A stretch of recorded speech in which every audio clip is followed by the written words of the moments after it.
Welcome to the American Business Podcast. I'm Kevin Devecioglu, your host. I'm welcoming you episode 128. We are in season 5 in the American Business Podcast, and the American Business Podcast is the voice of American business.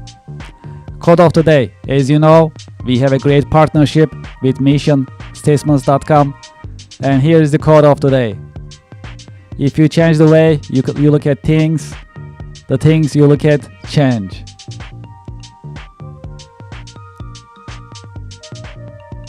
Great. Well, we have a special guest today.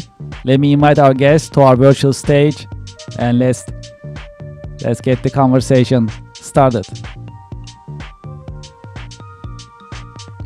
Hello, Javier. Welcome to the podcast. Thank you, Kevin. Thank you for having me and for this opportunity. Of course, it's my pleasure. How are you? How is your week going so far? Well, very good. Very happy and looking forward to this conversation actually for several days. Appreciate it. Thank you very much.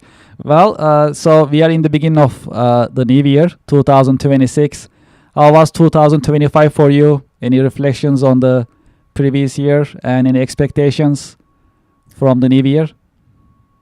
Yeah, well, the last year was very hectic, but at the same time with a lot of learning, technology changes, everything is going pretty fast, and but with good results. And the expectation for this year, it's very hectic as well, and trying to to oversee if it's going to be as good or better than last year. Hopefully better. Hopefully better. Yes. Let's keep the hopes high. Let's stay positive and let's work for it. Let's see how it's going to be. Hopefully it's going to be a great year, 2026. Agree. Okay, well, let's get started. As a start, would you please introduce yourself to our audience and to our listeners? Yes, I'm Javier Marin. I'm a media entrepreneur and also an author of the book Life from America: How Latino TV Conquered the United States. I live in the state of Maine. My business are in Boston and Washington D.C., mainly Spanish media. And now under my second generation, the day to day, I'm an executive chairman, so I'm still have a voice in the business. So that's in a nutshell what I have. Two sons and my wife, and we live hour and a half up north from Boston. Even though it's a different state, we're still close to Massachusetts. That's great. Well, let's talk about your book a little bit. Do you have your book in hand? Maybe you can show it to our audience. Always. All right. You. Well, looks like you have the Spanish version, but guess what? Book. I have the English version, so I can show the cover to our audience, so they can see it at the same time. That's pretty cool. Yeah. So tell us about your book a little bit, if that's okay. Can you tell us about your book a little bit? Yes. Life from America is basically the history of the largest Hispanic media conglomerate in the United States, which is Univision. It's a fascinating story that starts in the 1960s. But it's not just a story of a company. It's and a big business. It's also the story of how the Spanish language has been used in the United States. In the 1960s, the community was about 3.5 million. Right now, 61.2 million. And this book tells the story on how the business of media. Remember that in the 60s and the 70s, there were only 3 big networks, and how these entrepreneurs build the fourth networks in the nose of people like Rupert Murdoch or Ted Turner, who were just starting their ventures in cable TV. So it's a very resilient story of how a conglomerate grew from a small TV station to a big network and multi-billion-dollar company. How a second language in this country became a big business compared with any other country in the world. So it's a fascinating business story, history of an immigrant enclave in the United States, and also a history of of a country that has embraced the language as part of the language of Spanish as part of the day to day in the U.S. as well. Well, let's learn more about you, if that's okay. Would you please tell us about your career journey? How did you get started? How your career journey has unfolded over the years? Yes, I'm an immigrant from Caracas, Venezuela. I came to the U.S. 26 years ago when a dictatorship was starting to get installed, and I was a media owner in my country. And one of the first thing autocrats try to do is always censor the news media, and so the business was affected a little bit. But I decided to leave temporarily. I left my business and did do my MBA in the U.S. and stayed 2 or 3 years because I thought the dictatorship was not going to last that long. Well, we all know what happened in the country. So I came with my wife and my two little kids, and we had a wonderful life in Massachusetts for 20 years. Um, and after finishing my MBA, I decided to start my own business. It was very difficult for a Spanish speaker to cross over into the English media. Still very difficult. It's a very difficult industry. If English is not your native language, it's your accent, etc. There's still a lot of there was much more difficulties in the past. So I decided to start my own Spanish newspaper in Massachusetts. There was already a good amount of Spanish speakers in the state, and there was not a like a real. Most of the papers in Spanish were mom and pop companies, and I decided to build with a business model of real Spanish. His real media, official institutional advertisers, and real journalism, and it was very successful from day one. It was very well received.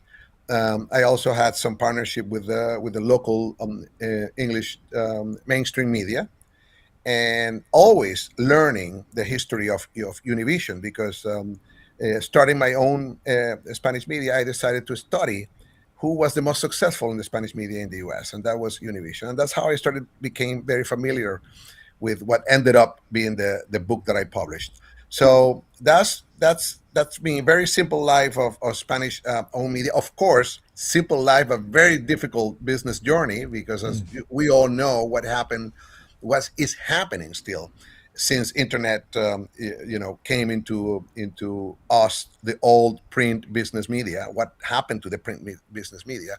But the passion and also the business opportunity well taken when changes like that happen made me survive those difficult times, and now the survivors are, let's say, with a few ones in the Spanish speaking market in the media business are having a much better at least footprint of business than those crazy times of early 2000s when the the digitalization of the content became so big, and the commoditization of news also um, became very difficult to tackle.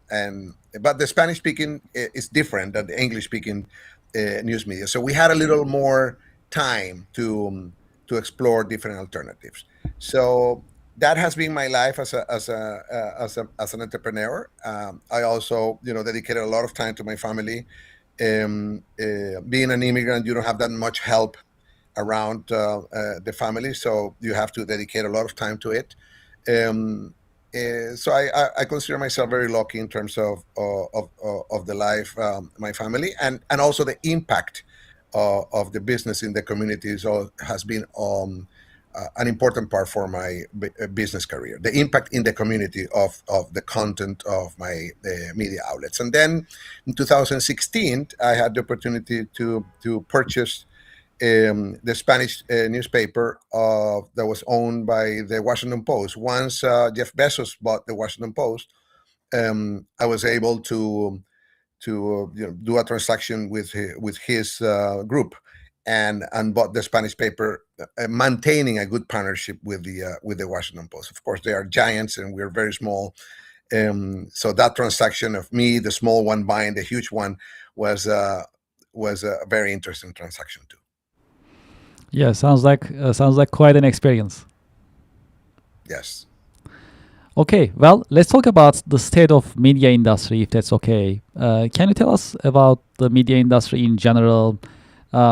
Share some of your insights for our viewers and listeners to learn from you. Yes. The Spanish is kind of different, but let's say it's the same dilemmas and the same changes. It came from a very traditional decades of stable, very profitable, and powerful sector to be in, into a very competitive, very business changing. Remember, social media just started in 2007. The Twitter and the Facebooks and the of the world. So that arrival also changed the business big time, and still it is. Like for example, right now, the media that you use, the podcast, is just a 5 year industry, let's call it, a sector, and that is very important, extremely important right now Yes. as a media outlet. But as you know, this is also changing, so we don't know what the podcast of the future will be. So the same thing is in our heads since early in 2000s, when the internet came into our business life. Remember that when digitalization of the information came, there was a big disruption, and so that change, we have been used to, the survivors, we have been used to live with drastic changes like this. So my diagnosis of what's happening right now is a very short term changes happening all the time. So the product development, it's it's key in the media industry, something that wasn't before. So even though if you feel comfortable because YouTube is treating you well, you should always think that maybe next year YouTube is not going to treat you well, and you have to find another platform to be in. So that's what happened Good point. to us. I come from a typical traditional newspaper that I was used to sell. 20% of my income in the early 2000s was cash from classifieds. Classifieds, then Craigslist came into our life, was selling classified for free, and that 20% was gone in 2 years. So we Wow. have to find a way to replace that type of magic income. So we have to do magic in order to replace that. Imagine 20% of your cash flow just that you are used to have for years. That is huge. Yes. It's gone. So that type of I'm just telling those examples because when you ask me what's the situation right now of media, you have to be ready to big changes, and I think big changes are coming with AI and faster. Any predictions about the future of podcast? The platforms, I think predictions is how the platforms will treat you. If you are not in Substack right now, in the new podcast format that they are trying to recreate, at least you should try it. I'm not promoting Substack. I'm just saying Okay. the new platforms all the time coming. And if you find a way to monetize, don't think that monetization is going to last forever. Because I think that applies to all the businesses. Actually, all the industries are ever changing in terms of monetization. So my prediction with podcast is there will be changes, definitely, on formats and platforms, and we just have to be aware and That's alert. a great point. Yes, absolutely. Okay, well, let's talk about how to survive crisis and uncertainty in business. based on your professional experience, how to survive crisis and uncertainty in business? Well, depends. If you're talking about me, which is I am a long-term, old-school business, so I'm not an investor looking for an exit. Actually, my second generation to cover the day-to-day of my operation. That was my dream. Even though I had investors in the past, even though I had even an opportunity to sell in the past, so it all depends on your philosophy of life. And if you are a world traveler and you want to live in different places, then it's a different situation. If you are a unicorn builder, a serial entrepreneur, that's a different situation. My journey has been very we can call it boring because always I love my news media industry, the impact in the community, and I had very tough times where there was big layoff or changing on the technology that made me decide either to sell or to invest, and I decided to invest. And so my journey has always been part of passion, but at the same time fear of taking too much risk. And if I wanted to take risk, it had to be in an industry that I knew very well. And I remember distributing my own newspaper and in my own minivan at the beginning, or doing my sales directly, or being alert of what has been written in my days of the beginnings.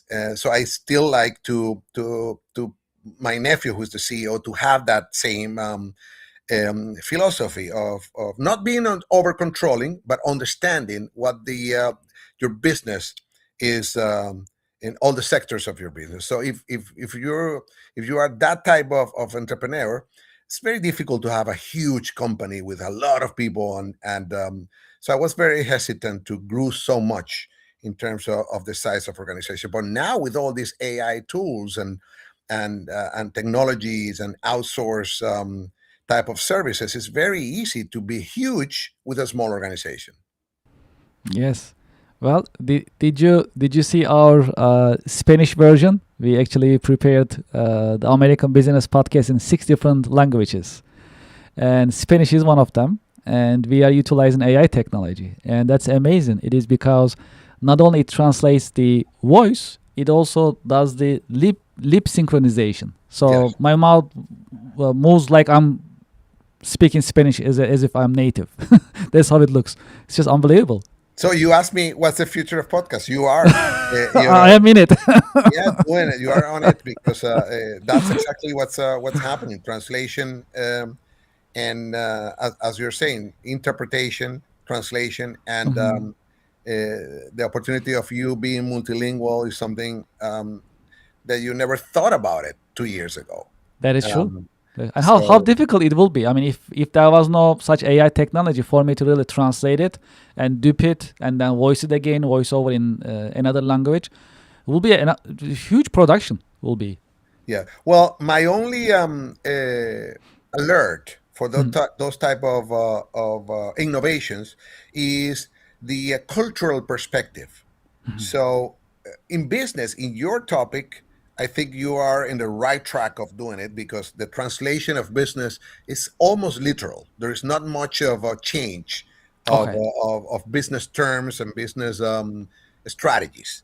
But in Okay. other, like news, for example, the perspective of telling the news for the English speaker than to the Spanish speaker is different. So, like for Okay. example, the an Spanish speaking immigrant will love to hear not a different, to complement what the English perspective, American perspective of immigration is to the guys who actually cross the borders, and Okay. so what they're looking for is. But in business, I think you have a great opportunity because finance, business, and economics are the same term for everybody in the world. Okay. Yes, the universal terminology really helps us. That's true. That's true. Well, okay, great. So you have years of professional experience, business experience, entrepreneurial experience. So from your point of view, how would you define leadership? And what are the great leadership qualities a good leader must have? The if you are a leader of a community or a leader of a business or a leader of both at the same time, um, you need to understand how to take risks, and how to be solid on your principles and on the way you want to express your yeah your products, and to describe your products and to sell your products. What do I mean with that? You have to be tolerant, but at the same time very strict on the type of clients you want. So you don't want to sell your product to a client that will misuse it.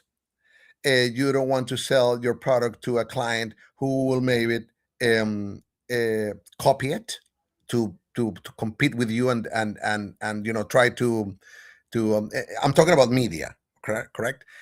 So you have to be always on the alert of the Yes. licensing opportunities, being you know building value on not only the content but on the products. Products are extremely important to especially in this market, where people have to embrace not only the quality of what you sell, but who is the reputation of the origins of your product is extremely important. And I think the more the massive information is out there, the reputation and the brand is extremely important, and it creates more reputation when you are very strict on your philosophy of business and your principles, than just being open to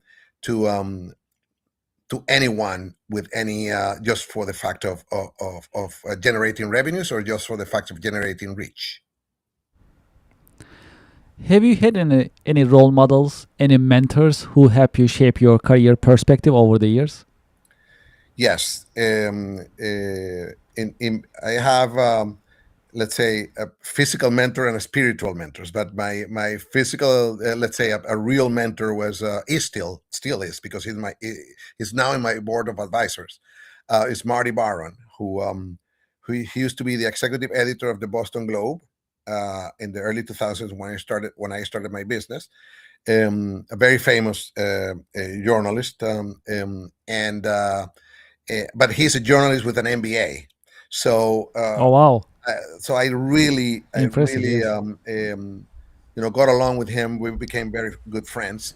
But at the same time, he gave me key advice in my business life.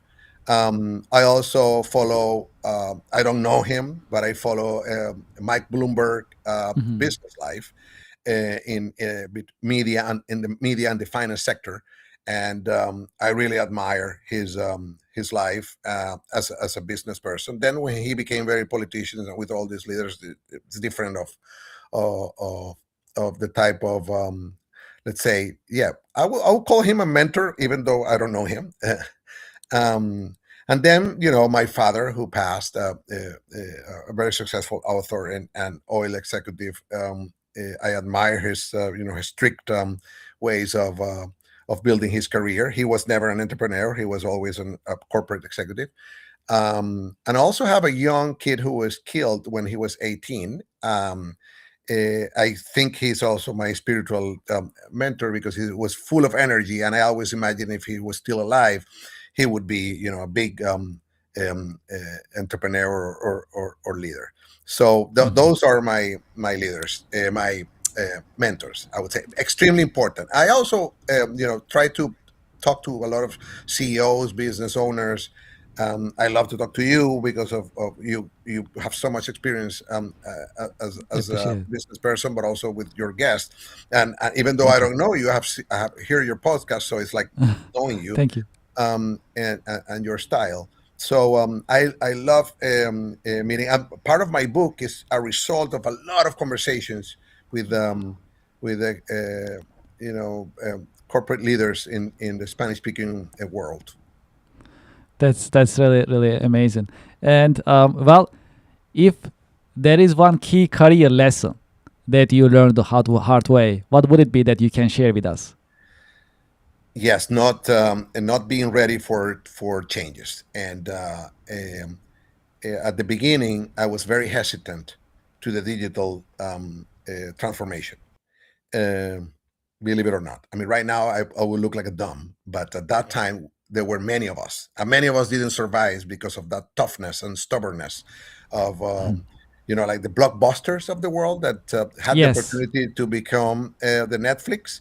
Mhm. That that's a life lessons I live. I think it took me too long to understand how to build my digital transformation of my business. If I could have done it faster, I would have not suffered what I suffer in the transaction. So always on the alert for potential changes, and in order to predict that, there is nothing better than understand history.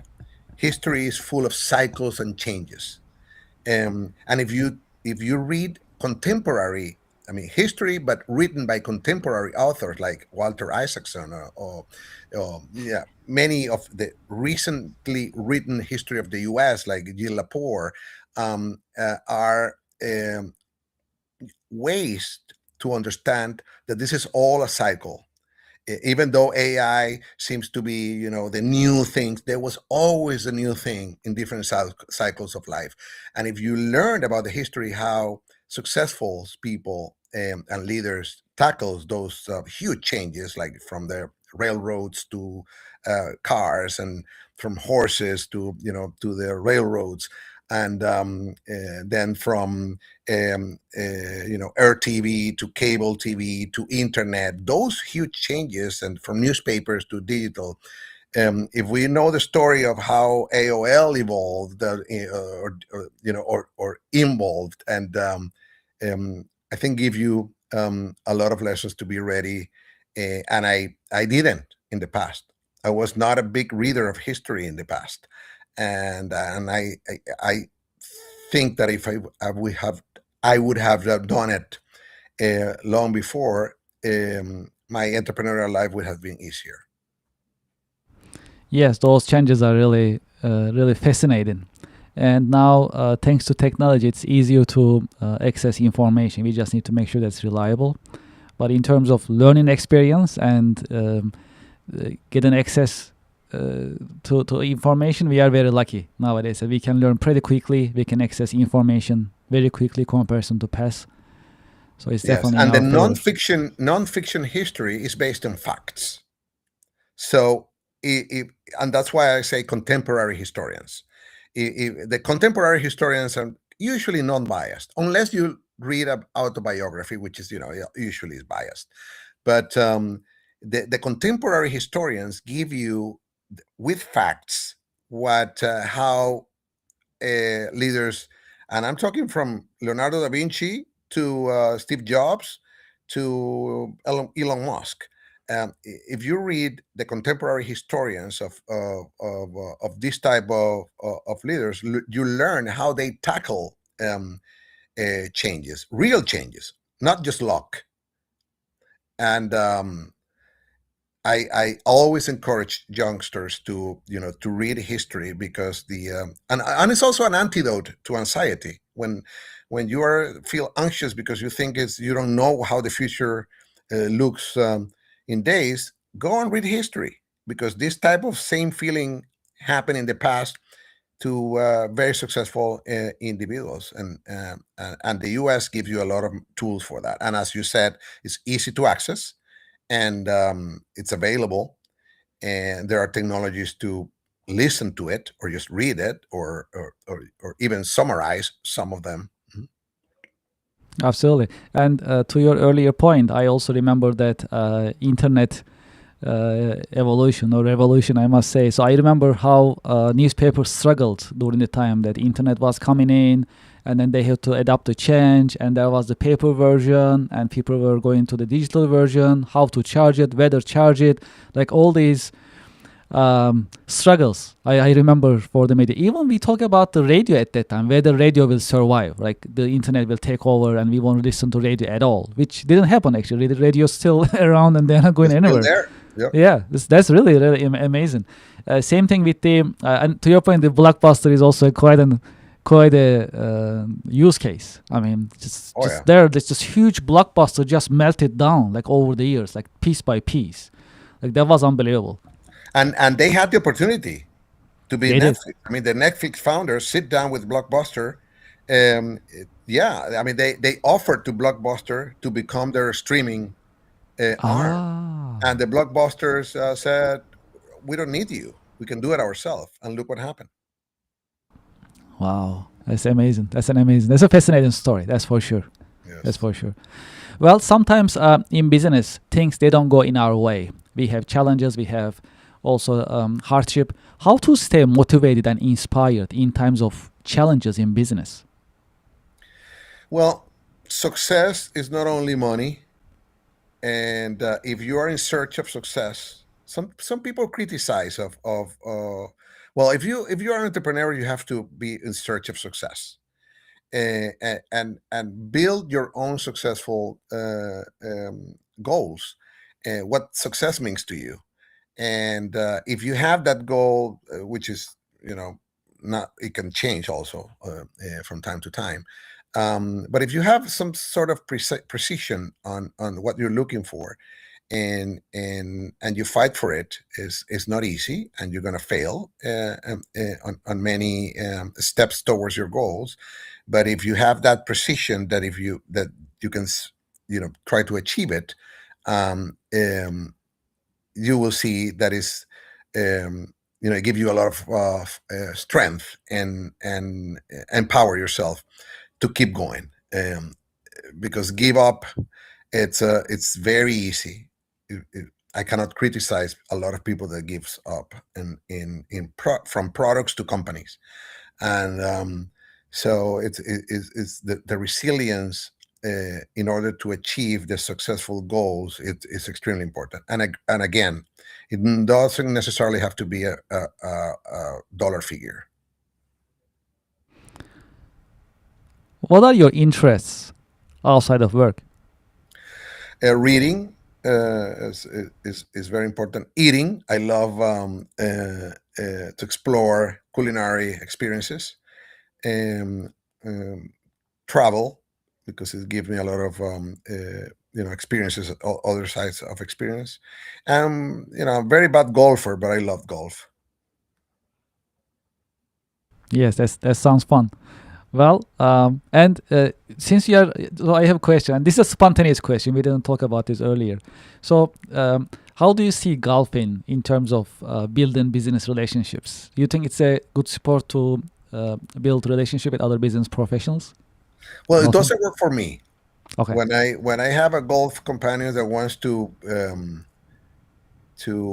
if he doesn't, he or she doesn't tell me that he wants to talk business during the golf, then it will disappoint them, because I don't like not being advised that they want to have a golf play golf for business reasons.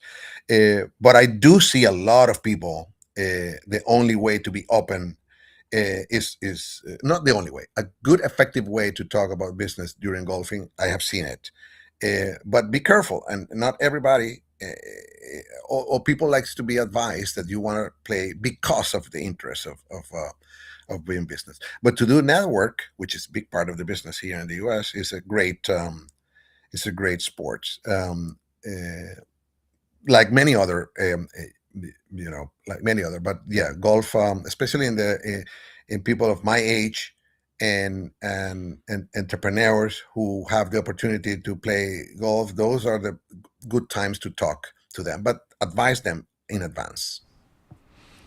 If you had a chance to go back history, personally or historically, to what time period would you like to go back, and why? I would have loved to leave the 60s, even though I didn't leave the 60s because I was born in 1967. But I love the music from that era. I love the those industrial and business moguls that became from that area. I mean, I love the Walt Disney history, the George Schultz history, the so I would I would have loved to live those times as an adult business person. Um, yes. Is there a book, a show, a movie that helped you shape your career perspective over the years? Yeah, a recent book would be The Invention of Nature, which is the history of Alexander von Humboldt. It's written by Andrea Wolf. That's a book that I would highly recommend.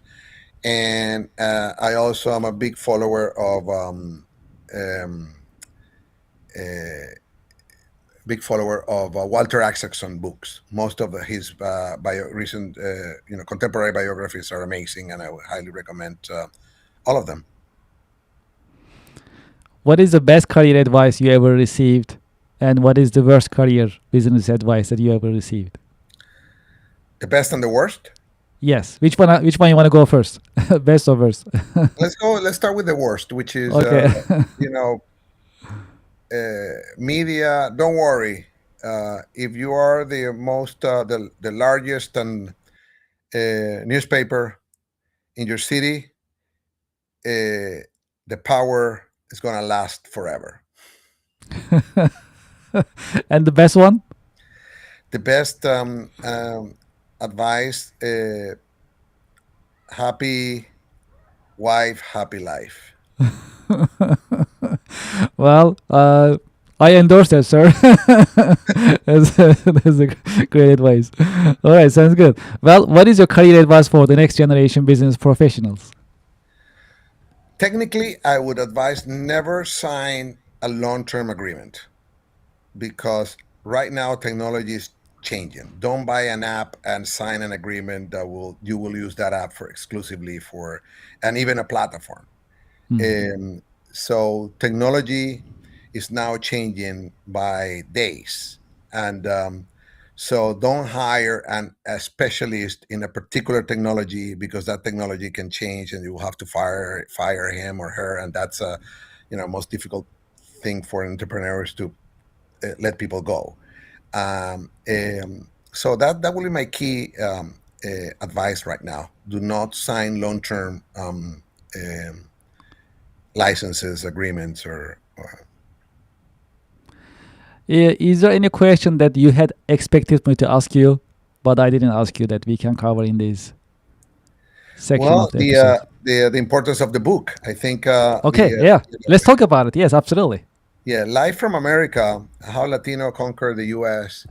is it's a fascinating story that will take you from the beginnings of a Mexican family who decided who was very successful in Mexico with a TV network, and a visionary from that family thought correctly that a lot of Mexicans were going to immigrate to the United States, and that immigration will keep growing.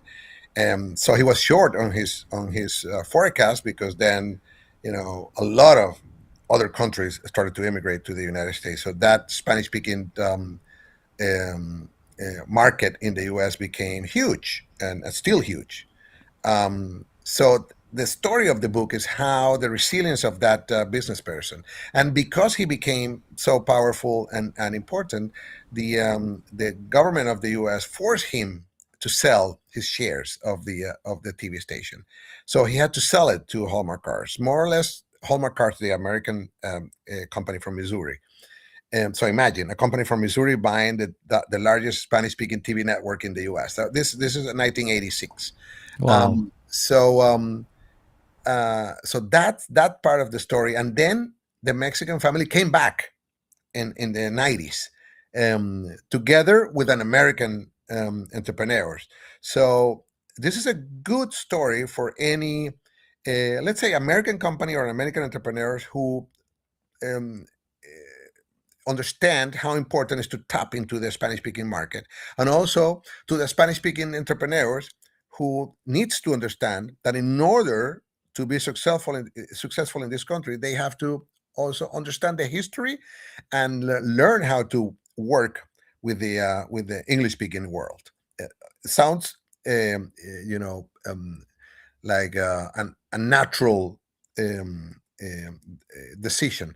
But sometimes when we come from different countries, we think that we know more because of our successes or our culture, that we can, be successful over here. The only way to be successful in this country is to learn and embrace, the history of political history, economic history, cultural history. Um, so that's all narrated in the book on how it was applied, and it became a multi-billion-dollar company. Univision and Telemundo both are multi-billion-dollar companies, Spanish-speaking TV networks, and one of them, Univision, was sold in 2007 for $13 billion, which is still the largest business transaction related to a Hispanic business, still nowadays. The whole details of that mergers and acquisition transaction is narrated in the book. And of course, if you want to learn the history of junk bonds, this book will tell you with exact details how junk bonds help to finance companies like CNN, or help almost to bankrupt because of the high cost. A company like Telemundo. And then why a big corporation like NBC ended up buying Telemundo, and how other private equity investor ended up buying Univision.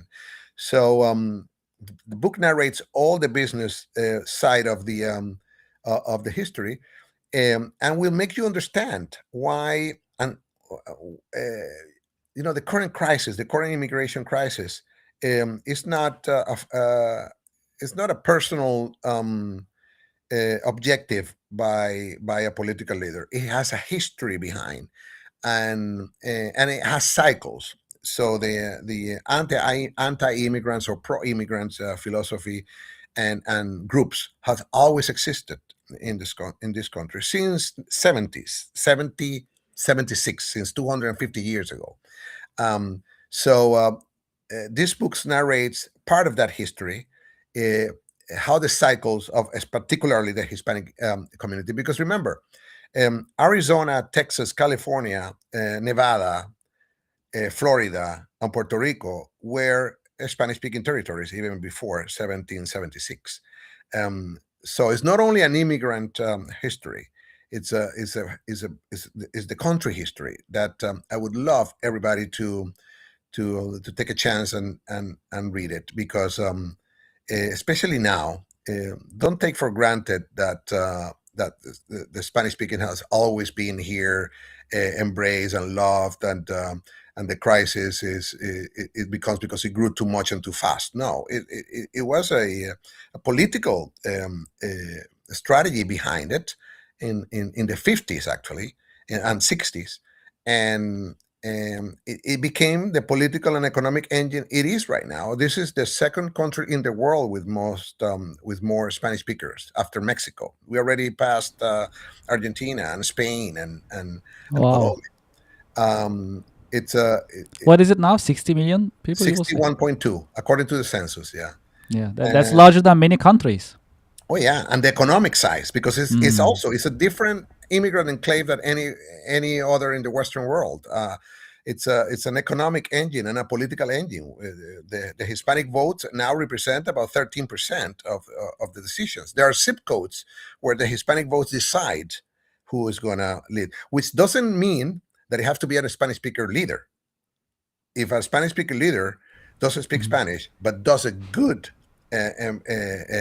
treatment to the Hispanic community, he or she will get the vote. Look what happened in Miami just recently on the mayor's. So that's not only a political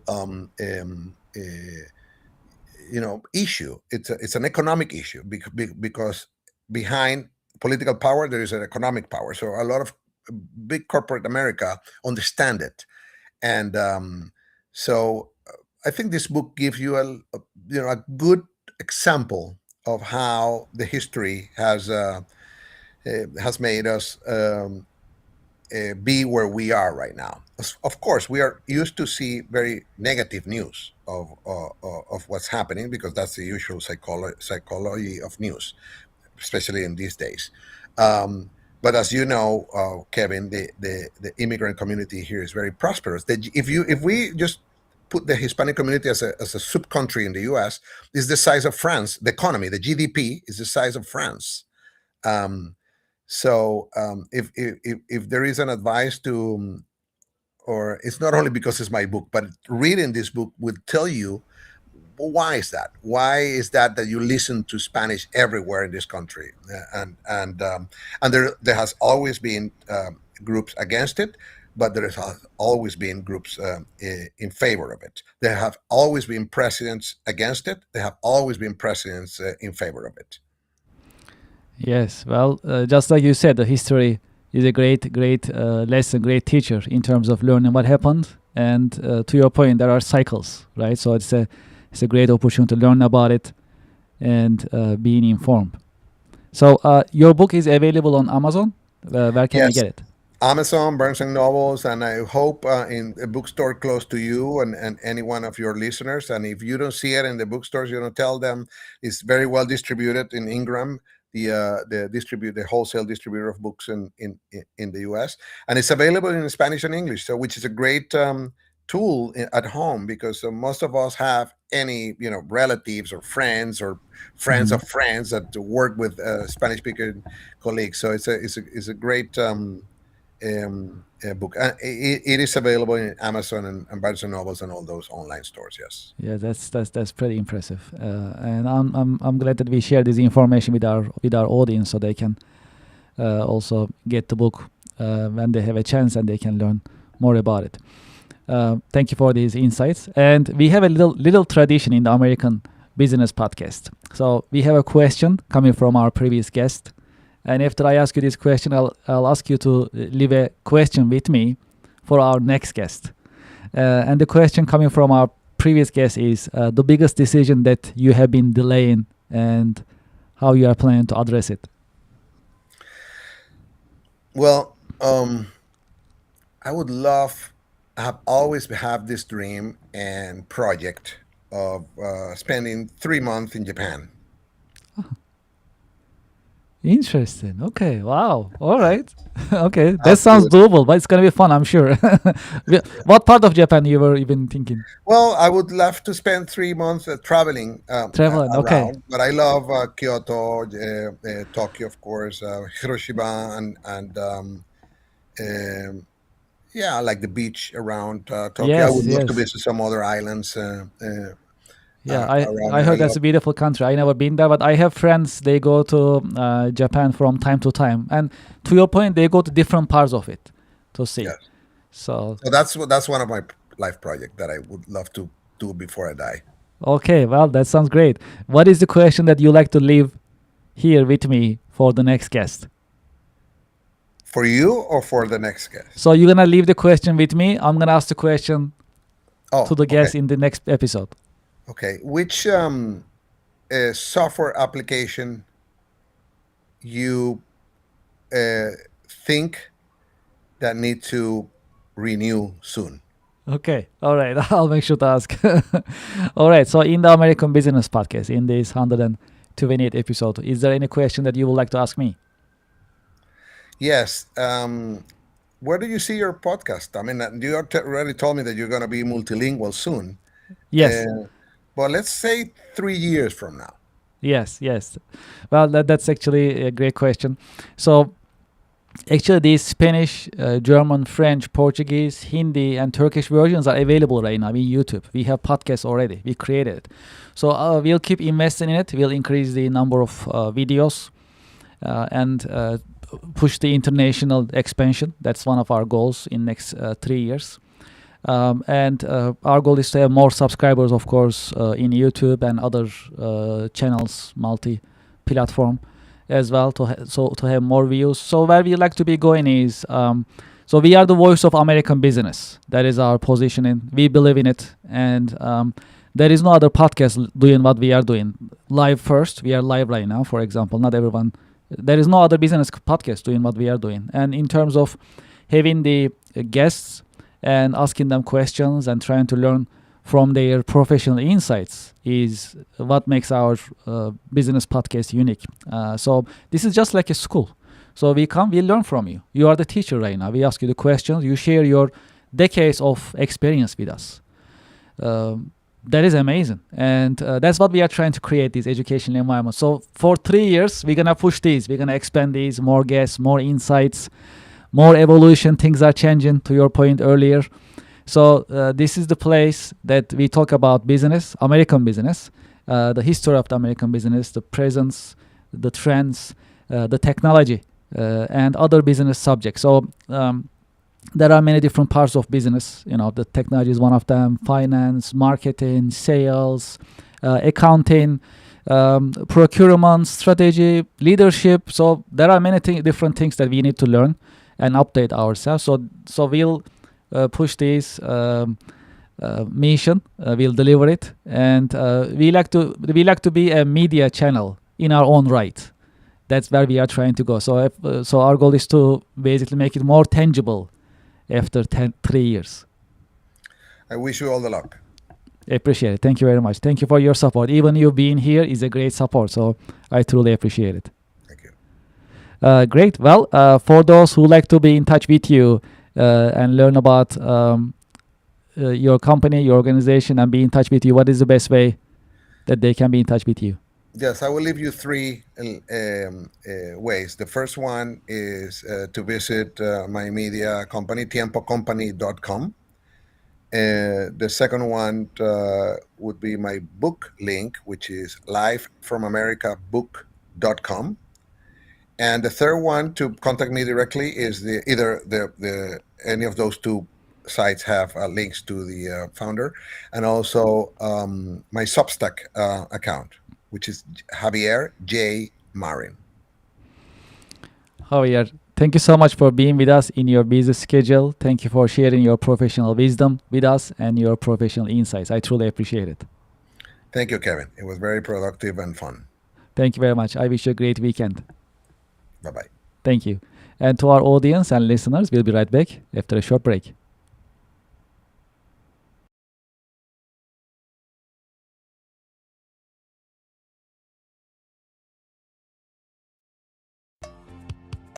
Support for the American Business Podcast comes from Reddit. Do you know the biggest challenge nowadays for American small businesses?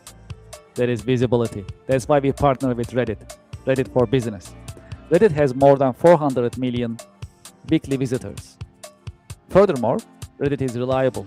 Reddit is the #1 source for real reviews on products, services, and brands. There is a promotion going on. When you spend $500, you'll get $500 in ad credit from Reddit. True story. I am a Reddit user. Anytime I need feedback or review for a product or service, I go to Reddit. I get the real answers, real feedback from real people, from Reddit communities. Scan this QR code and sign up for Reddit advertising for your business. Get the visibility for your company, your products, and services. Scan the QR code and sign up today. Thank you for your support.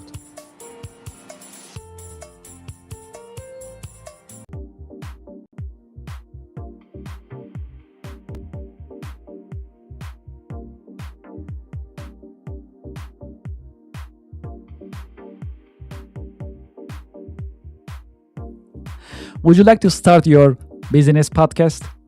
We are here to help. My name is Kevin Devecioglu. I am the founder and host of the American Business Podcast, the voice of American business. When we started the American Business Podcast on February 28, 2025, we had only one mission in mind: to promote, support, and uplift American businesses, nonprofits, manufacturers, and the American business community. Within our first 6 months, we managed to pass 100,000 YouTube subscribers, and we received YouTube Silver Award. This is an important award. It shows our dedication to American business and to the American Business Podcast viewers, subscribers, and American Business Podcast community.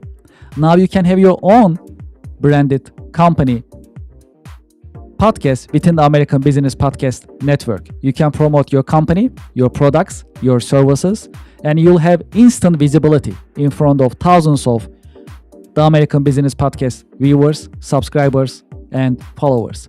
You can promote your company, your products and services. You can educate and inspire businesses and individuals. More importantly, you can tell your story, your brand story. How did you get started? What makes you different? And how you are helping your customers and communities. As you know, in the American Business Podcast, I've been talking to more than 100 American businesses. Each business has a story that is inspiring and motivational. I know your business also has a great story which is motivational and inspiring. It is time for you to have your business podcast within the American Business Podcast Network. We help you start your business podcast and we help you grow your business. This is a great opportunity for you to be visible in the marketplace in front of thousands of the American Business Podcast viewers and subscribers. And this is a great opportunity for us to fulfill our mission to promote, support, and uplift American businesses. Please send us an email and let's get the conversation started. It is PaaS@americanpodcast.tv. Business podcasting as a service, powered by the American Business Podcast, the voice of American business.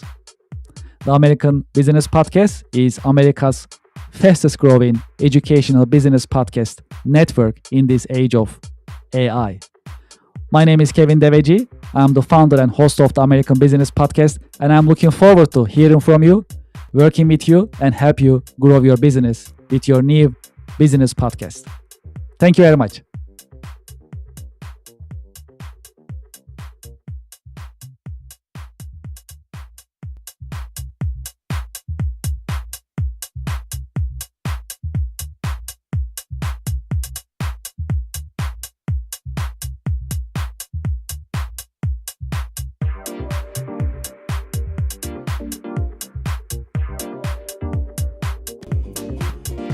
Support for the show comes from Yelp. You know, I've been talking to more than 100 business owners in the American Business Podcast. Do you know the biggest problem for small businesses nowadays? It is visibility. That is why you should sign up and list your business on Yelp for Business. I have the QR code on the screen, and when you scan the QR code, the form will show up on your screen and you can sign up on the registration form. It comes with free trial with no obligation. Make it easy for your customers to find you. Do you know there are more than 70 million customers visiting Yelp website looking for services from businesses just like yours? Restaurants, home services, professional services, and many other businesses are being searched on Yelp on daily basis. That's a great opportunity. If you list your business on Yelp, you'll be findable, searchable, and you'll be visible. When you are visible, when your customers are able to find you, you're in business. You can get opportunities, you can get leads, you can build a healthy and profitable pipeline. Consider Yelp for Business. Scan the QR code, sign up, and start your free trial. It comes with free trial. Very comfortable, no obligation. List your business and start getting the results and enjoy the benefits of Yelp Business. Thank you for your support.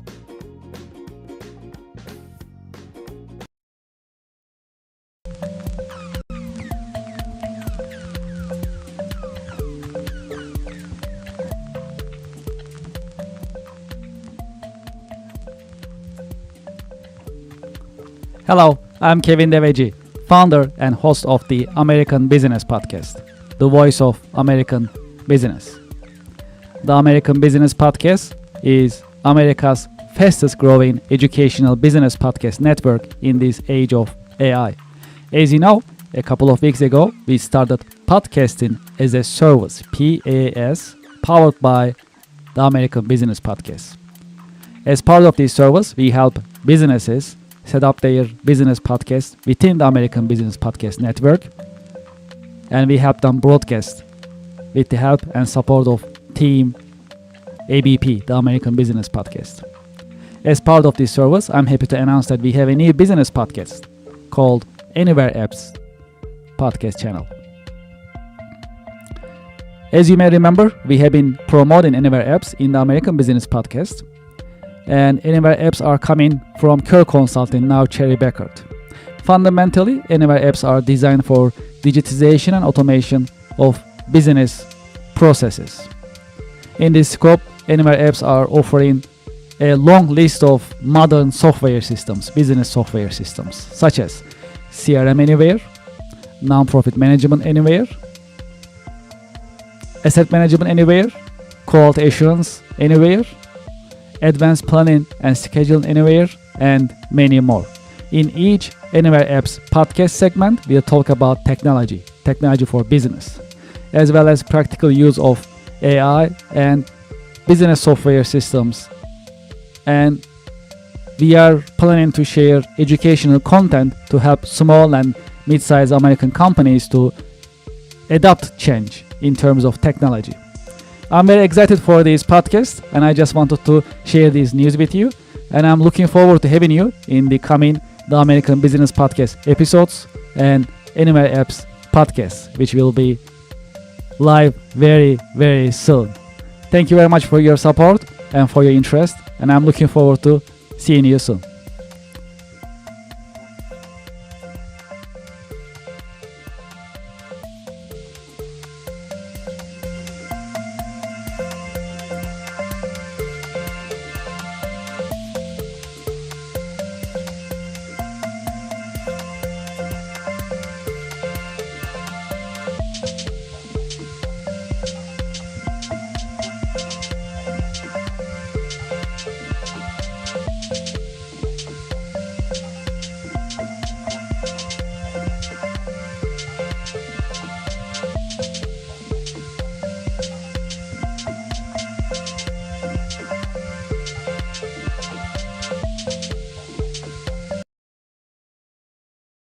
Thank you for being with me in the American Business Podcast. If you'd like to be a guest in the American Business Podcast, please send us an email, guestbooking@americanpodcast.tv. If you'd like to sponsor, advertise your products and services, you can also send us an email, growyourbusiness@americanpodcast.tv. I also like to invite you to our website, americanpodcast.tv. You can see coming schedule, you can see the updates about the American Business Podcast and get the latest on our official website.